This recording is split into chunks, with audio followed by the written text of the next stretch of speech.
Welcome back to the CRECo Real Estate Roundtable for this sector expert interview with Dr. Lawrence Yun, Chief Economist, overseeing the research group at the National Association of Realtors. I'm Andreas Senie, Technology Growth Strategist, founder of the CRECo Collaborative Platform, brokerage owner, and host here at the CRECo.ai Roundtable, your all-in-one comprehensive view of what's happening in the real estate industry, straight from some of the earliest industry adopters, technology adopters, and foremost experts. And today joining us is co-host Dan Wagner, Senior Vice President, Government Relations at Inland, good friend, and our sector expert, Dr. Lawrence Yun. Dan, welcome. Dr. Lawrence Yun. Lawrence, welcome. For my audience that doesn't know, and you should know, this guy's been talking about the economics and what affects your business for many years. And we all know Dan from the show and at Inland.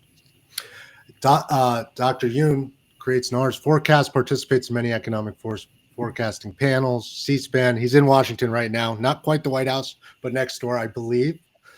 So with that, Dr. Yun, Dan, welcome. Happy 2023.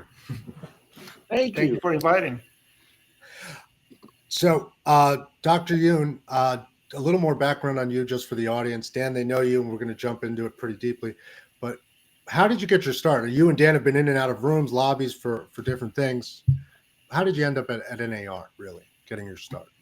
I was doing my economic doctorate degree at nearby University of Maryland.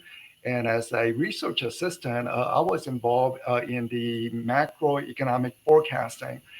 They gave me this equation. It was related to personal consumption expenditure. And they said, well, try to polish that up, enhance it, so we can make a better prediction of the economy. And then, other students, focused on other part like investment. So that's how I got my economic forecasting sort of training part. And then once I graduated, while I worked in the Washington, sort of the consultancy field a bit, working on various government agency projects. Then when the NAR job opened for economic forecaster, I didn't really know about the real estate as much, but economic forecasting. So I joined. Then, of course, over time, I learned this, I learned that, meet people like Dan, and then I understand the real world a little better. So it has been all good.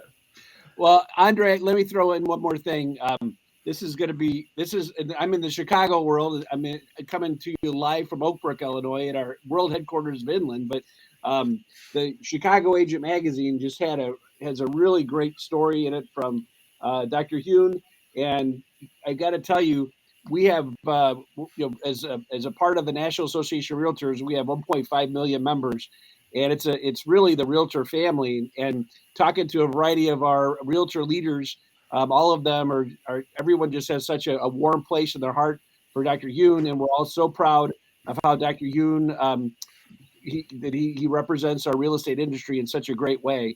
And what I think is extra special is that he's able to take some very complex details and information and bring it down to where the average person who's listening to it can really understand it. And when Dr. Yun, when you have to speak at all these different national places where people don't know if it's CNN or whatever it is, they might not be aware of the details of real estate. You help make it to be understandable, and that's a very important thing to be able to do. But from all of us realtors, I just am so honored that you're here today. I myself included there. It's since 2007. I'm a card-carrying member of NAR. Love it, what NAR does out in the world and for us as realtors, as brokers, commercial and residential. Just so you know, most of our audience is commercial real estate, some residential, some overseas. So we don't have to go too technical because, we're pretty straightforward people, except the institution side.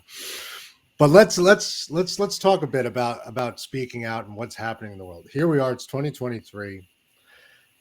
We're in the next 30 days, 3 months. We know what the Fed has done. We know tightening. We know there's this. What I want to ask you about is the shadow slump of 3 months where nothing's going to happen transaction-wise. What are you seeing from where you sit? You've been at NAR 15 years. What are your thoughts and opinions to start in January? Last year, in terms of the Federal Reserve policy, it was the most drastic raising of the interest rate environment since early 1980s, when Paul Volcker was the chairman of the Federal Reserve.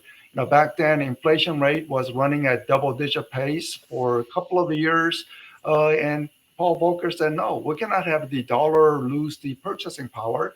We have to get the economy under control, the dollar under control. So he said he will kill the inflation, even if it requires recession. So that's what he did back in early 1980s. Well, this time, 2022, inflation, of course, we were all frustrated. Go to grocery store, gas station, you name it, we are frustrated. So one way to contain inflation is to raise interest rate. Now, the side effect, the byproduct of that is it's going to slow the economy down. And certainly raising interest rate has greatly harmed interest rate sensitive sector. Housing is one, and it's in commercial real estate as people need to refinance, pay off the loan that is coming due. And now they are looking at how much rents are coming in. But look, interest rates are much higher after one rolls over those payments. So therefore, the transaction volume naturally begins to slow down because from property owners' perspective, they say, look, I own an apartment, I have high occupancy, rent growth is pretty good. Here, I want this price. But the buyer is saying, no, the financing cost is much higher. So I have to offer you much lower price. And two cannot agree, and the transaction is not occurring. Similar situation with other commercial real estate property types. So based on 1980 and today, and I know these are uncharted waters, so we can say from varying factors. Would you change what we've done, what the Fed has done over the last 2 years? Are we in a great place as an economy moving forward here in January? Question. Sometimes one look in hindsight to say that whether one would do something differently. But based on high inflation, which was running 9%, I mean, those are very, very high. Preferred inflation is 2%. Now, Paul Volcker will be an oddball. He would say 0% inflation would be good. But, economists did a lot of study to say 2% is probably a good thing to smooth things out. So that would be the ideal, but inflation was running at 9%. So, one has to address that. But the question then becomes, why was inflation 9%? Was the stimulus perhaps a little too generous in terms of, whether giving money to people, providing the loans, easy access loans to companies or to business owners? So we just flooded the economy with money. And one consequence of that is we got high inflation. So what is the right thing? Should we have done a little less on stimulus side or keep the stimulus, but now the Fed has to pay for that by raising interest rate to halt the economy? So Federal Reserve is doing its own thing. I'm not going to disagree or agree. I'm just looking at what they have done, and this is where we are. Well, I know, Lawrence, when you look at the money that was given for COVID, I think that a certain amount of that was it saved so many businesses. But it got to the point, I think that the last 1.9 trillion, I think that from what I've garnered from different things I've read, was kind of the impetus for that 9%. People will study how much of the stimulus, pushed up inflation rate by certain percentage point. They will look at this in academic papers, probably 3-4 years down the road. But the reality is that there was a massive spending into the economy. We need more production to accommodate this increase in spending. But what did we have? We had 3 million Americans leave the labor force, either taking early retirement or saying, you know what, this amount of money that I have in the bank, stimulus money, this will keep me a while for. And then you had also the eviction moratorium, which, from an AR's perspective, we should not hurt the landlord. They're innocent people. Why are you trying to hurt the landlord with the eviction moratorium? Yeah. So we asked for the rental subsidies to come along to say, if you want to help the renters stay in their places, it should be rental subsidy, not just simple eviction moratorium. But you consider some renters, who are in difficult situation that certainly saved their life, saved their career. But I'm sure there are some people who over abuse that to say, oh, I don't have to pay rent, I'm not going to pay rent. And maybe, there's some people took advantage of that situation as well. Well, in Chicago, I'm sorry, Andrew, the other thing in Chicago, you also have the issue of having to pay the property taxes are trying to be foisted more on commercial. So that's the other thing. And I'm so glad that the inland we got out of office when we did, because the office is so difficult for people because no one's going back to work. I mean, it's just that's a big deal. Well, and to be clear, I wasn't asking you to agree or disagree with hindsight. 2020 hindsight is always a thing. Where we are today, and I'm going to jump to office in a moment, Dan. Great point. You brought up multifamily. We had a major influx in multifamily investment movement. An entire generation went from I'm going to live in a city to I'm going to live in urban areas, and they propped up prices with stimulation and all of this all coming together in a perfect storm. What did we learn from past recessions? Is the cycle shorter for us to come in here and be opportunistic? What do you see as your time at NAR, specific to that economic trend? Are we in that opportunistic moment, which goes back to my shadow inventory question, or is everyone getting leaner and hiding out? It's an unfair question, but I'm going to ask it because it's going to Dan next on the reposition of inland and office. Dr. Ian? Well, at first, on the residential side, I should say home ownership side, there's a lot of emotions involved. But the commercial real estate, best thing about commercial real estate is there's no emotions. You are just looking at the numbers to see whether you make sense to invest this, whether opportunities show up. And right now, I think it's more of a face-off between the sellers and the buyers. Sellers are saying, look, the rents are good. I have high occupancy. I cannot reduce the price on my building, even though the cap rates would need to rise because interest rates are higher. But the buyers are saying no, based on the financing. So that's why there is a little bit of standoff. But in other property, it becomes really opportunistic, especially where office market, we are seeing continuous rising vacancy rates throughout most big cities. And we're not done, because I think many companies are still unsure about what would be the right office space requirement, given that hybrid model, it looks like is going to be more permanent. Exact nature of it, is that 3 days a week come to office, or is it 1 week a month? Who knows what the right formula is? People will try different trial and error process in terms of worker retention versus worker productivity, cooperation, all that part. But we are not yet at an equilibrium. People are testing it out.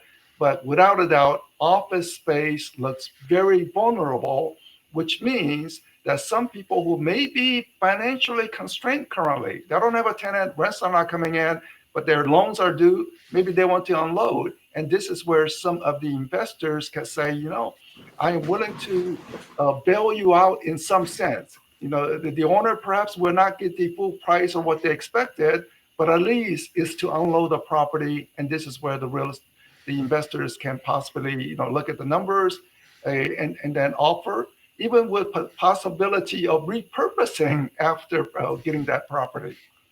And repurposing, Dan, you mentioned it, inland pulled out of office. The repurposing of all these office assets. I mean, that is a major chunk of asset. That's the largest chunk of asset types. Studies are showing that even us working remote as a workforce, that doesn't work. Executives are fighting that, saying, no, we're going to cut down on our office. Why? Real estate is the top expense for a business, behind salaries or above salaries. Cutting office as a business makes sense if I can.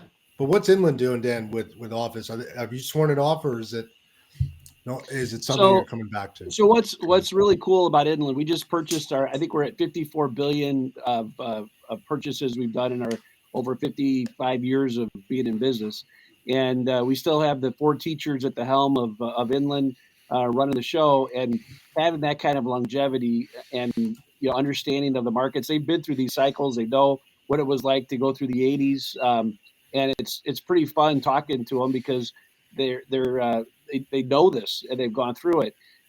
They identified, Mr. Goodwin, Joe Cosenza, Bob Parks. They identified, a variety of years ago that they saw this trend is starting, where people are wanting to work more remotely, work from home, and this has been obviously the big trend with after COVID. So we already were involved with selling those assets, and we're really focused on the multifamily is so big for us. Also, repurposing the different like Kmart buildings into self storage is a big thing as well. Opportunity zones for us. Looking at student housing, senior housing, all these different areas are important. And obviously, we've had hotels. During COVID, the hotel world went down, and we stopped distributions, as people knew, but our investors understood it, and that's another thing that's coming back. It's really for, especially now when you're able to have the ability to increase rents. I think that you have some really good performing assets for your investors, and that's what we have had the experience and knowledge of people to be able to do that here. The other thing is you talked about the lag. Are we going to see 3 months of no deals? Again, I don't mean to be like I'm showing off, but when you look at a guy like Joe Cosenza, who's really been responsible for buying all this stuff for Inland over 50 some years, he's like the Guinness Book of World Records winner of doing individual commercial real estate deals. So when you have that kind of experience, he knows of so many off-market deals that people would never know about because of that relationship. And so Inland's relationships would blow your mind through who we know and who Joe Cosenza, who all these folks know. And the other aspect is that with 1,100 employees, we have property tax, all these other divisions, and we're able to go in and understand different deals that other competitors wouldn't know. So having that breadth and understanding, and that experience is everything, don't you think, Lawrence? I mean, experience is a big deal. The relationship, developing that connection. I mean, those are critical. Your network is your net worth. Tried and true, regardless of your cycle. You've got to have the right people. That's why we do this. And I'm lucky enough to have Inland as part of my network and others. And NAR is the biggest network in the U.S., right, of real estate professionals that you can tap and work through. And you're never showing off at Inland because they do well. They're always buying. Inland is always buying. I love that tagline. But with so many eyes on the Federal Reserve, with interest rates where they are, and let's be honest, in the 80s, 90s, interest rates, double-digit interest rates, cost of capital is, as you said, Lawrence, it's just a number on a spreadsheet. As long as we can get the numbers to work for a deal, commercial real estate will happen, even if there is a significant stall out in residential, because people are emotional, they can't afford it, or they've been propped up. Not putting words in your mouth, but would you say that that's true? That the commercial industry will carry on and do well over the next 3 months, 6 months, this year even, while residential still has to stabilize, and there's going to be less volume in the residential market, potentially. I mean, on the residential side, the volume, shrank around 18% last year, 2022, from the boom that occurred in 2021 or even 2020. There was 2 years of the boom in the residential sector before really coming down around close to 20% in 2022 from higher interest rates. So that was the reason. Now on the commercial side, again, initially there is a face-off. Then people begin to digest the information to say, because people understand the numbers and begin to say, only way to get the transaction done is to reduce the price. And overall, we are seeing some reduction in the prices on the commercial buildings. Some well-positioned property, of course, they are holding on, but the cap rates, given what's happening on the interest rate environment, the cap rates has to rise, which means that either one has to raise rents to cover that, or if they cannot, given the competitive pressures, only way to sell the property is through a slight discount in the price. Now, on the apartment, which has shown the strength, I think going forward, view it as opportunity, a little disagreement on information, and this is where people begin to negotiate for prices, is that I think the rent growth will greatly decelerate this year. So apartment occupancy has been very strong, but we have so much pipeline of apartments coming onto the market, ready to hit the market. So this supply will begin to tame some of the rent growth. Absolutely. So as operators became leaner with the economic headwinds coming in, what was projected, those projections are key. Some showing restraint in your projections on a stable, you're going to buy that, reposition it. That stabilized asset may not perform as high as you predicted 6 months ago. Those rent rolls, and that's a great piece of advice to really dig into those numbers. As far as shadow inventory and repositioning, do you see any indicators from where you've been? We've got regulation coming down. We've got funding for different programs to utilize these buildings. Is that a hot area to invest if they can hold on and get the funding? One big difference of I think where there is opportunities is the difference between the downtown and the suburbs. Again, the work from home environment. You look at a restaurant. I'm here in downtown Washington. I feel sorry for all the sandwich shops out in the downtown area. They're struggling. Yet the restaurants out in the suburbs are doing well because it's the same people, it's the same individual. Do they eat in downtown or do they eat in the suburbs? But many are staying in the suburbs. They don't have to come to work every single day. Or the federal government, at least as of today, they still have the flexibility to remote work, and many are choosing that, which is the reason why the traffic is fairly light here in Washington because of those situations. So I think, rather than viewing retail shop all equal, but of course it's not. I think the big difference is that the downtown is really beginning to see some weakness, especially near the business centers. Now, residential downtown area, I see some potential there.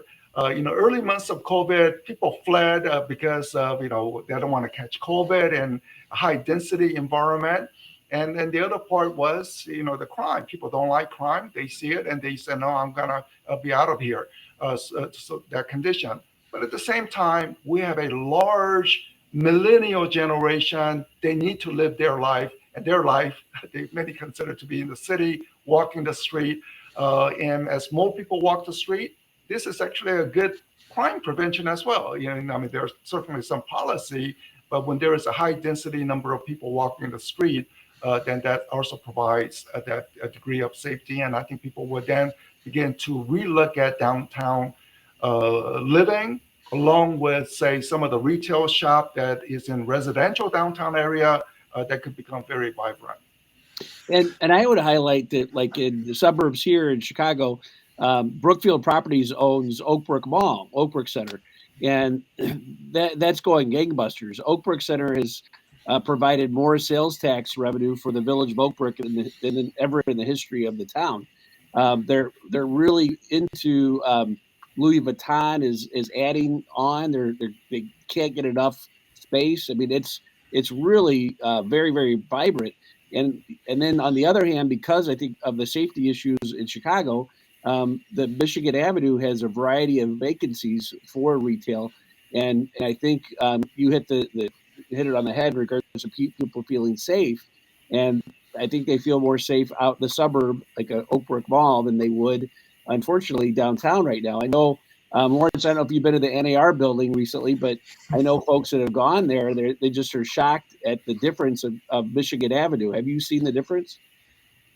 First, for people who are unfamiliar, the audience, the NAR building is located right next to the Wrigley building on Michigan Avenue. That is the prime real estate in Chicago. It is better than Fifth Avenue of New York City, pre-COVID. Agree to disagree. I was categorized in that sense.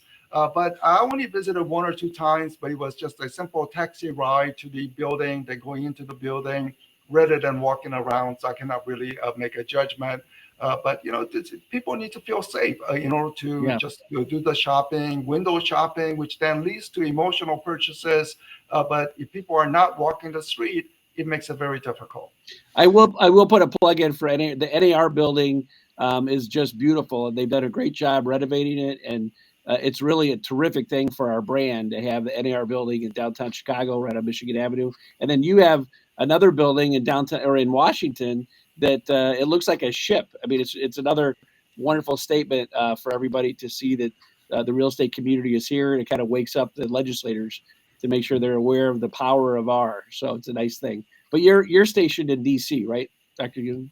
3 blocks from the U.S. Capitol on the roof. We can see the Capitol, which means the Capitol can see us. So we want to make that connection. I love that. Let's I want to jump in on. I want to unpack that mall statement. Suburbs and cities, malls. We've got a big regional mall here. Apartments going up next door. We've got a lot of, as Dr. Yoon pointed out, a lot of affordable housing being developed to meet demand. So there's going to be this huge supply. Would you say then that your opinion is for investors that are longer term, 10 years, that they should go back and take a hard look at downtowns, those retail, restaurant, first floor, what have you, and office above, apartments above, those are those opportunities, those hidden gems, because naturally people will go back into the cities. If 10,000 people turn 65 every day and are buying DSTs from inland, hopefully, then how many millennials are coming of age and buying property? I mean, where's the biggest driver, that demand? Is it the city or the suburbs? I was hoping that everyone shifted to the suburbs, a whole generation, but it sounds like you're a city promoter. Yeah, right before COVID, up to 2019, we had a decade of movement towards the city. Families grew up in the 1950s, 1960s, out in the suburb, backyard, the dog and the fence. But the people who grew up in the suburbs, and I want to experience a downtown lifestyle. So you saw the growth in the downtown living, whether it was in Chicago, Minneapolis, just about everywhere, where some areas were really deteriorating, but people wanted to experience downtown. So there was steady revival. Of course, things like tax credit, incentives, opportunity zones really make it happen. So it was movement towards downtown. Then COVID completely reversed that. So people now went back to the suburbs. So that's where we are. And whether or not the next generation will want to have a taste of a downtown life, well, we have to wait and see. I'm hoping for the downtown, the Main Street life. It's a missing characteristic. It's a wonderful thing. So we've got here a post here from my partner and wife, Andreas Senie. Crime in one-bedroom communities up 27% in our area. So crime aside, but it's all about the numbers. Where's the demand? Where's the housing? Is inland is where's inland focusing their investment? Is there urban, suburban?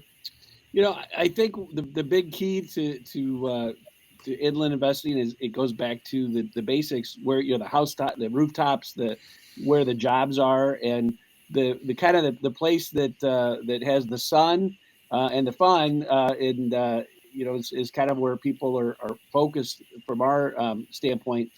When you're looking to securitize property, you want to make sure that you're in an area that's more stable, that you're not having big fluctuations of politics.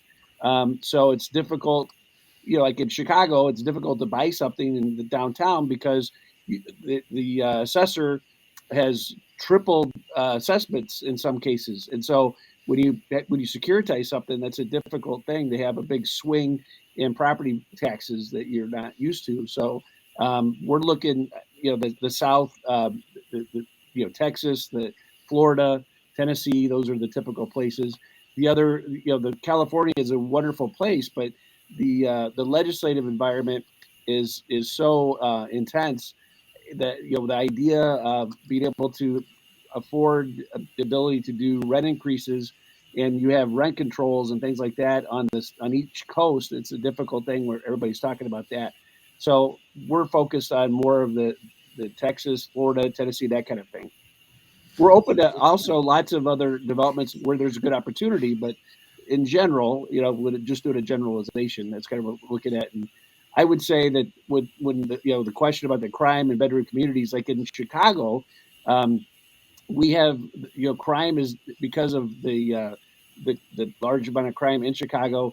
We have it spilling over into the suburbs because they're like in Chicago, they're not keeping people in jail, they're letting people out. And when you have carjackings and you have our state's attorneys now arresting people in Cook County for stealing up to, I think, under $1,000 worth of items, then folks come out to the suburbs thinking it's going to be the same place. And so that's what I think is happening in some of the more urban areas. The crime, I think, is spilling out into the suburbs. That's my opinion. And as far as construction starts, stops, this labor shortage, I mean, have you done any modeling on how that's going to affect the next 12 months, 6 months? We had a supply chain shortage. Everyone's aware of that. But at least here in the Northeast, we're still seeing this labor shortage on the job sites. So you spoke, and I'm jumping off a crime, Dan, I know, but jumped right into Okay. real estate here. You spoke to about when we speak about developments and deliverables, there's a stall here in financing. There's a miscommunication between what I'm hearing on the left and the right, state by state. Unless we go south to those states Dan mentioned, they're thriving. Those were the top. You hit the top 5 out of 10 states for investment. Yeah. To be fair, what is NAR's outlook, or what's your outlook as we come into this shift? I mean, it's the first time we've had this shortage and this new work environment, remote work, and lack of laborers to build, as opposed to lack of supplies. So right before COVID, again, going to 2019, we did some research, worked with some people in the academic world, and trying to assess the housing shortage. And it was not only about the home ownership housing, but even apartment housing shortage. And there was housing shortage. We were debating within ourselves internally, is a 5 million housing unit shortage deficit, or is it a 6 million? Do we account for this? How does the census measures the population? How much error in their measurement? So as we were discussing all this, essentially we said there's about 5 to 6 million housing unit deficit in relation to the population, and also population with jobs. And consequently, how do we address it? So we looked at all the angles, availability of construction loan for small guys. I know for the big guys that can go to Wall Street, raise some fund. But one other big thing that came out is exactly what you mentioned, which is labor shortage. We don't have a good number of people in the pipeline to come into the construction industry. We are heavily reliant on immigrant population to come show up. Whether it is illegal immigrants or people without documents. I know there's also very, very sensitive topics, but I think one has to really address that not all Americans are college bound, or they are not academically inclined. And if they're not, why don't we just say, look, here's some trade skills, welding, carpentry, and roofing and other part, it will give you a good middle income salary. And in the past, I mean, we just consider our grandparents. What did they do? What kind of occupation did they have? What kind of education level did they have? So it was not demeaning the occupation, but more as a, you know what? I am proud of myself. Why? Because I am bringing the finances for the family, and I'm glad that my family is, financially secure. So that was the pride that people went into. So whether it is welding, truck driving, people need to have pride in that. And I think through whether to say everyone needs to go to college, or that idea that we have demeaned some of the trade skill work, and I think we need to bring that back into the forefront. Dr. Yoon, you were absolutely right. And when you talk about trade, we need to put the trades back into the schools and teach people that. I know, the carpenters union, the electrical workers union, they do a lot of training, and that's what they're trying to get more and more people involved with. I think you're absolutely right. The shortage of labor is just everywhere, and you couldn't be more right about that. And when you also look at everybody saying, "Oh, I'm going to go get a 4-year degree," well, we talk about those student loans, and kids are just it blows your mind of what people are facing when they're talking about buying homes. What is one of the reasons why they have to put off doing the home buying is because of a huge student loan payment. So all of this is interconnected. I think you hit on some good points. Good question, Andre. That's a really good question. Thank you. The labor shortage. I mean, to be fair to the unions, because Associated Builders and Contractors, they've been out there pushing, right? And I know a lot of very, very prestigious, prideful design build engineers. I'm not discounting them at all, but I think to Dan's statement, I think you're spot on. There is it's a generational joke, but I'll say it because it's relevant. It's relevant. If you bought a car 30 years ago, the manual in the glove box told you how to take apart the engine and put it back together. Today, the manual tells you not to drink the battery acid. Nothing to do with how the engine gets put together. There's a basic skill set that we need to learn and cultivate. We've had 2 years of people at home, or worse, and not worse, remote, not being told or passing that on. Because when you're at home, you're in your own community. You're not going to get that outside education or that inclination to go do a trade. So how do we fix that? I mean, that's a tough question, but I'm going to ask it. What does that look like on a model? How do we recover from this now added pressure on that labor force? You said you identified it at pre-COVID. Yeah. So aside from sort of moral suasion to say not everyone should be going to college, especially those who are not academically inclined. What's the reason for going to college? Takes 7 years to graduate, and once they graduate, working at Starbucks or someplace else, and with a huge student debt, it doesn't make sense. So I think we are clear that there is a tremendous value in college education, but not everyone will fully benefit from it. So we need to provide that alternative path right away. I think the state of Tennessee actually also has the following. All the community colleges offer a free retraining of skills of those people who got laid off, recently laid off individual. They said, okay, which areas do we have a shortage of workers? If it's in the construction or welding, whatever it is, they said, we're going to put this person, offer them to get this training because job is available. Now, a person choose not to go into this training, of course, they're on their own, but they're essentially offering. Could other states sort of replicate this type of model? And then the financial incentives, as long as there's a shortage of labor, that means the wages will be rising. And the rising wages itself will be an incentive to go into the industry. But if we, for example, I know, college the student debt forgiveness, that's being discussed. But if it is forgiven, then it still is providing additional subsidies to go to college. But if it's not forgiven, then people weigh the balance. Is it worth carrying on the debt versus going to trade school, but much lower cost and more immediate income that comes along? Well, and the other thing that is desperately needed is my wife one of her clients is the Golden Apple Foundation, and the teachers. We need teachers all over the place. I mean, there's a huge shortage in New Mexico, and I mean, there's such a massive need for good teachers because COVID just really threw people for a loop, and a lot of folks retired. But the need for teachers is another one too. So we could go off into a lot of tangents here. I'm going to stay on real estate. Right? Yeah, no, absolutely. We try to. Sometimes we do go off, but you brought up another good point. Mentorship. There's this big gap now between the generations. A lot of people came into the workforce, didn't even know how to go to the office. Right? They graduated college and then they worked from home for 2 years. They didn't know how to transition. And those mentors, I think, are the key solution there. People that will guide the next generation into these relative roles. Apprentices, if we're talking labor and design, build, and engineering. But back to real estate, you made a unique point. You said financial security, and what is it a good time to buy real estate?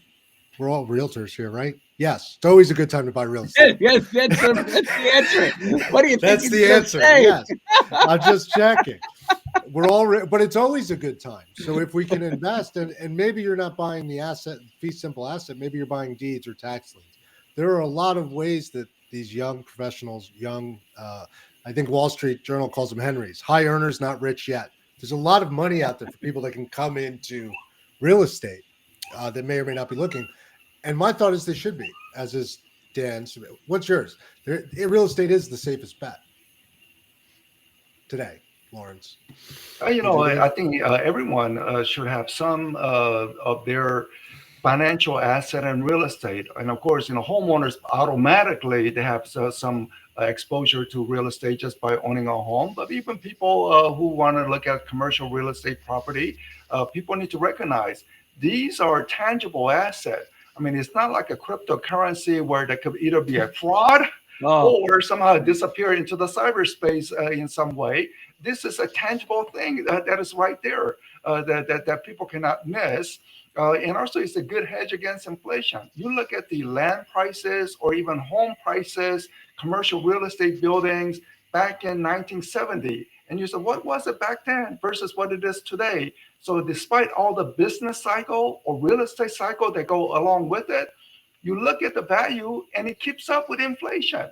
Price of Coca-Cola was very cheap, nickel a long time ago. And, it is what it is today. Same situation, real estate. My parents bought their first home I think in like $20,000. People will not believe. Believe me, you have to add at least one additional zero to the number in terms. So that's a multiple 10 at the minimum in terms of how things play out. So real estate exposure, I think everyone should have that. Well, and as long as you can zoom out, you can outlive, as you just pointed out, the business cycle, that economic headwind. As long as you invest well and you have the commercially, as long as you have the returns to hold you through, to pay off your notes, and residentially, as long as you want to be somewhere you're going to enjoy. Although there's one other number we didn't talk much about. We've got all these homes being delivered, all these apartments, these different assets. But then we've got, I'm going to give you a blended number because I don't know the exact figure across the state of Connecticut, but 10% of the houses in Connecticut are vacant. They're, second homes, third homes. Are we going to see an influx of these apartments, these condos, these homes coming up for sale as economic constraints tighten everyone's wallets? Is that the model, the theory, that these secondary homes will come up?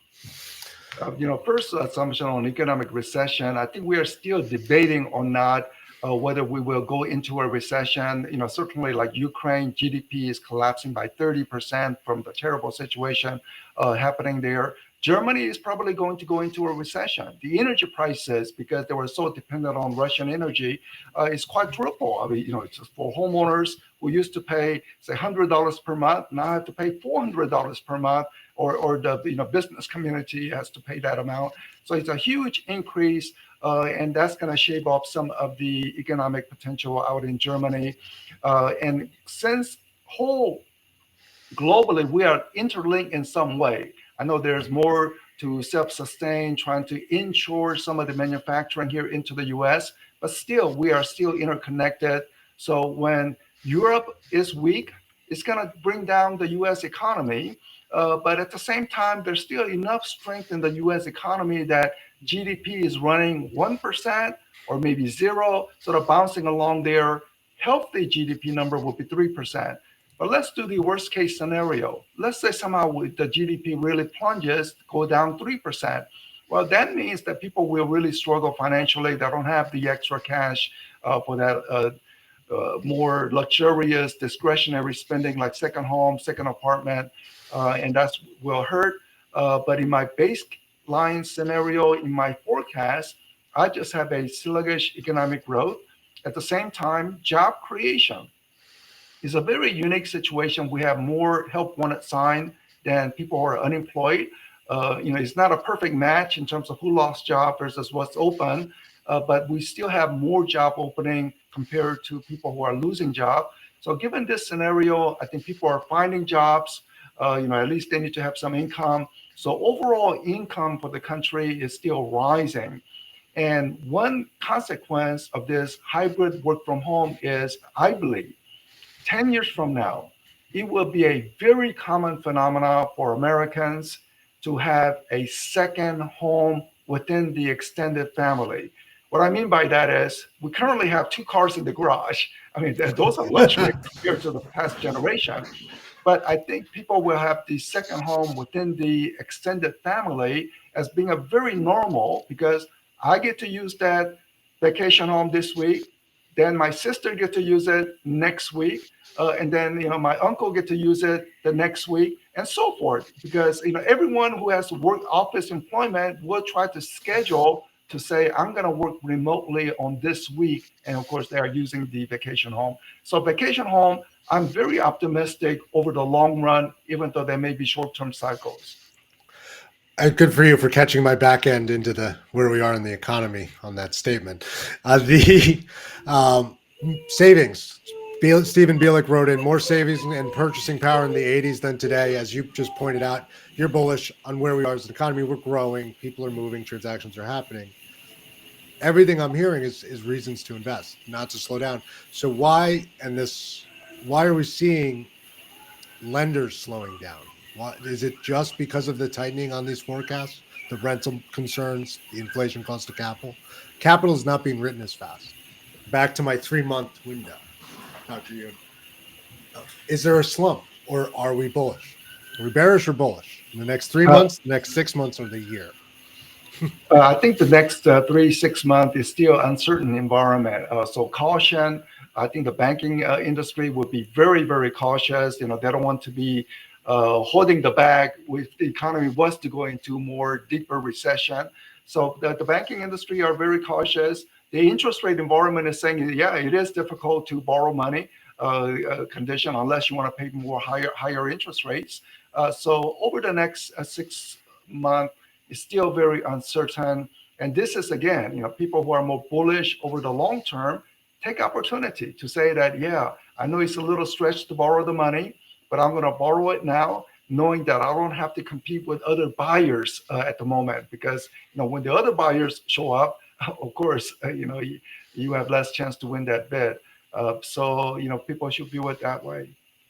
And then this is where inland as founded by teachers, right? Advisors, mentors in and of themselves. If they can follow the leaders, I mean, who are the people out there, if you had to point to a group to follow? Obviously, inland's one of them, given your close rate and where you are in your rankings. Are there anywhere else they should be looking as an industry, as professionals? Where can we look to see what to do, what to follow outside of this show? Shameless plug. Where do you look for your economic trends when you're building these out? Who do you look to? Dr. Yoon. So what Dan referred to about the southeastern states, as one considers it, Connecticut, interestingly, had virtually no job creation over the past 20 years, from year 2000 right up to pre-COVID. Virtually none. Lockdown then knocked it downwards, and they're still trying to come back up. So sorry to say that about Connecticut, even though prior to that, Connecticut was considered one of the wealthiest state in the whole country. Everything was functioning well. Then things change over in the past 20 years. But the southeastern states, one wants to use an analogy of the NCAA football league, the SEC conference. Those areas are just booming. People are moving to this area. The real estate prices are rising, but still relatively affordable compared to the New England states, certainly compared to the West Coast. So as people are migrating into the southeastern states, that's where there's a potential for, you build an apartment, well, one do not have to worry too much about filling that up. Whether it's going to be filled up immediately or it's going to take a little longer, but people are continuing to move into the southeast region. Well, and being in Connecticut and a broker and an owner, I have to push back a little. Connecticut is a great state with great things happening, but you have to be opportunistic and you need to take a long view in some areas. And I agree 100%. Heading south is always a smart investment, lower cost of capital, but you have people working there. I know the remote workforce we keep touching on. If you move to the south, you're going to take a hit on your income. Companies aren't going to pay you a California salary to live in Texas, as an example. Connecticut's the same thing. The Northeast pays more. Minimum wage is higher and so forth. As far as job creation, Shelton was one of the top 10 cities in the U.S. for investment, not one of the inland's primaries, but we've got a lot here. I have to push back. I'm the only guy in Connecticut on the call. Can I ask you a question related to what do you think, Dr. Yoon, for our listeners? I'm interested. What periodicals do you read every day? Like what are your go-tos to know what's going on in the world? What do you watch? If you could hit some of your typical day, what do you recommend that we do? First thing is I check the 10-year Treasury yield every single day. I wake up and check that, because that drives the mortgage rates for your home buying, commercial mortgage market as well. So I look at what the government borrowing rate will be. Right behind me in the U.S. Capitol, they're debating on the debt ceiling. There will be a lot of circus about it. Maybe there will be default for a couple of weeks. Who knows? But I think people who are holding on to the government borrowing, government bonds, know they're going to be paid no matter what. Even with 2 weeks delayed, they're going to be made whole in the process. So that's the very first item I look at, 10-year Treasury bond yield. Then other thing, I look through all the financial news networks, whether it's a paper, Wall Street Journal, and then you have the Bloomberg, the CNBC areas, and then I get some, the emails that is thrown in my mailbox email every morning, and I scroll through that. Some interesting, I click and see what's going on. So it's a variety of papers. And on the weekly magazine, I think the Economist magazine, the British publication, every once in a while, they have a very good in-depth analysis of the commercial real estate market, a very, very thorough analysis, and I like that. I love it. Thank you. Well, now, Dan, I got to phrase it back to you. What do you wake up and check for your news and what's happening in the relations world, policy? Because then that to our audience, who should be paying attention? Go ahead.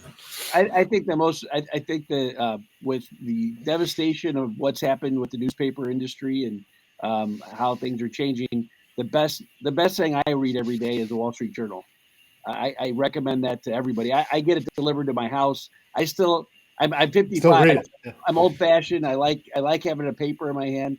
I get the Chicago Tribune. I get our local our suburban paper, the Daily Herald. But the thing that is the go-to for me in so many aspects is that the Wall Street Journal still has the resources to pay for some really good reporting, and I that's my go-to every day.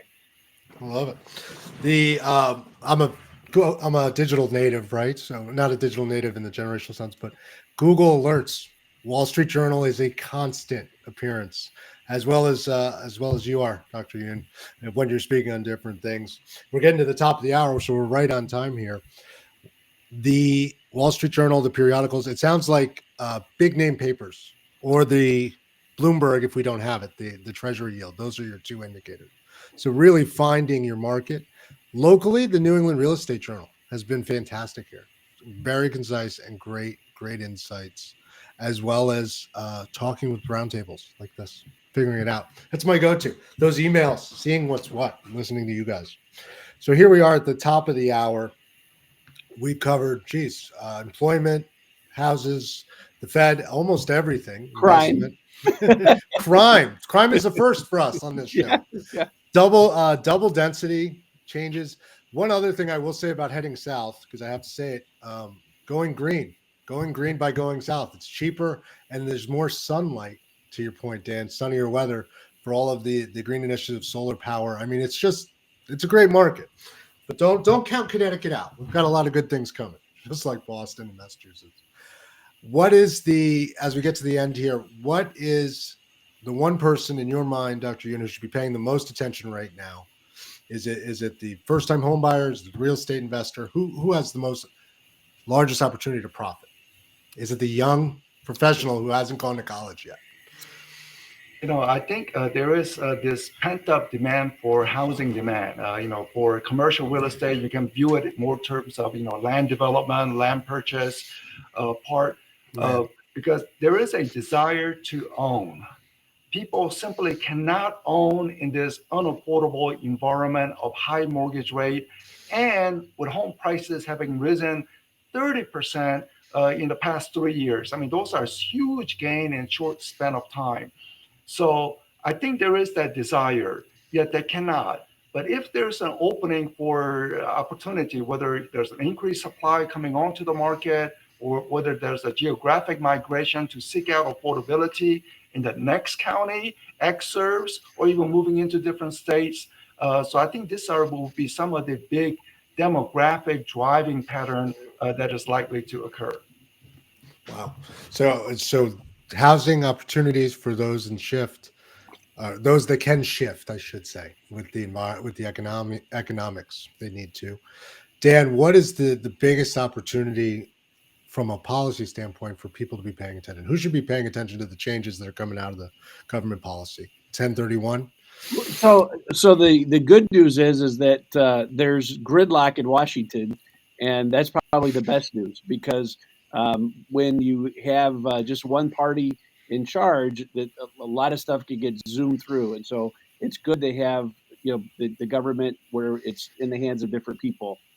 So we're not going to see anything. Knock on wood, we're not going to see anything really major happening until after the next presidential election. There's going to be lots of drama, lots of circus stuff, but in regards to the very fundamentals of when you look at the tax policy, because tax policy is everything for real estate. We're looking at it probably not too much happening, which is also a little scary because some provisions are sunsetting. And I know that Lawrence, you're friends with Evan Lydiard, and he'd be another person to be able to go through and talk about some of these issues as well. But I'm very, in a sense, I'm very happy that we do have the Republicans now are in charge of the House, the Democrats are the Senate, and President Biden. So there's not going to be a lot of big changes right now. So people are safe to make the moves they need to and follow that economic opportunity that Yes. Dr. Yoon just pointed out. Yep. 1031s are intact and safe. Yep. For those that, Yep. that aren't paying attention, go pay attention. And Lawrence, as we've been talking about the 1031 for all these years. The thing that's true that we realize in the industry is that it's always a part of our education. Now, we're not taking any assumptions that people know what it is. So we're always educating about the 1031, why that's important, why stepped up basis is important, why capital gains, you don't want to just totally kill the golden goose by taxing it to death. And I think Lawrence has been terrific in helping the realtors be able to explain that to members on the Hill. Yeah. And NAR's advocacy on the Hill, right? I mean, it is fantastic how much they teach us here on the ground locally and all they do for us in Washington. Dr. Yoon, thank you for everything you do explaining to the rest of us what's happening in the economy, because it's an interesting world where we can be opportunistic and every market is different. You torture the numbers long enough, they'll tell you what you need to know, depending on how you look at it. You're an economist, you get it. Whatever, you have to be selective in what you read, who you talk to, and what you're learning based on your experiences. So I want to thank you, Dr. Yoon, for coming on the show, talking about the economy and really just being a great guest and friend to Inland. Dan for coming on the show, and our audience for everything they do. And our producer, Mr. Mendoza, as he starts to lead us out here at 6:56, top of the hour, because we are a timely bunch. Thank you, everyone, for tuning in, for joining us. The roundtable is available everywhere you get your audio, Facebook, YouTube, Twitter, as well as live the first Thursday of the month at 6 p.m. Don't forget to join us, Dan included, next month. Yes. Thursday. And check out our YouTube station for recorded episodes, live episodes, different content. Dr. Yoon, what's the best way for people to reach you and find you? I believe they go on NAR's site if they want to see what you're doing, what you're up to. Is that right? So just Google into the place NAR research. So once you do the NAR research, there will be many of the research publication. Myself, my colleagues, we try to keep people updated on the latest trends on real estate. And Dan, if people want to reach out to you over at Inland, what's the best way to reach you? I love if you would just give me a call. I'm at 630-440-7770 is my personal cell phone. We have our main Inland number, but I love one of my favorite things is our people. So just give me a call. Well, building your network because it's your net worth. Yes. There you go. Yeah, that's a Jonathan Stein saying. He said it to me first. God bless Give him the plug. He runs and runs. Yep, network is your net worth. Hats off to everyone. Here we are in 2023. Happy 2023. Thank you for tuning in. As always, send your questions. Give us your feedback. The show continues to grow. Dr. Yoon, thank you for all you do. Looking forward to seeing you out there. Dan, love you, Dr. Yoon. Thank you, Andrea. Thank you, guys. Thank you. Bye.